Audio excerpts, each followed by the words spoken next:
तर आधी आपण बनवूया तुरीच्या दाण्याचे गोळे. तुरीचे दाणे नीट धुवून घ्यायचे आणि त्याला भाजायचं. भाजल्यानंतर त्यात लसूण टाकायचं, जिरं, मिरची, जिंजर आणि करी लिव्स याला सगळं ग्राइंड करून घ्यायचं आणि बाइंड करायला थोडंसं बेसन घालायचं. बेसन तुम्ही रोस्ट करून पण टाकू शकता आणि थोडेसे स्पायसेस घालायचे जे दिलेले आहेत. त्यानंतर आपण बॉल्स बनवून घ्यायचे आणि कन्सिस्टन्सी ॲड करत राहायची. बेसन तुम्हाला हवं असेल तर तुम्ही थोडं परत टाकू शकता. बॉल्स नीट बनवायची. माझा व्हिडिओ थोडा मेसी असेल पण माय हँड्स वर clean, don't worry about that. आणि बॉल्स बनल्यानंतर स्टीम करायला कुकरमध्ये ठेवून द्यायचं. नंतर कढीचं मिश्रण मी ताक आणि दही इक्वल प्रमाणात घेतलेलं आहे. अद्रक लसणाची पेस्ट टाकून दिलेली आहे त्यात आणि खाली आधी मिश्रण केलं आहे. म्हणजे बॉल्स रेडी असले स्टीम असले की थोड्या वेळ खाली ठेवून द्यायचे.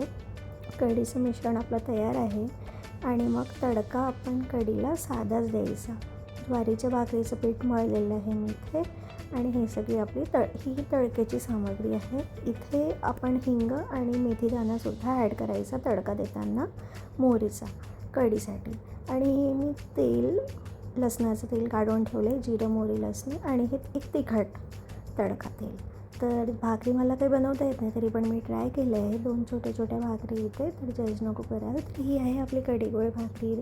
पूर्ण डिश आपली तयार. बारीक कांदा कापून रेडी आहे आणि वरून सगळं मिक्स करून खाल्ल्याला मजाच वेगळी.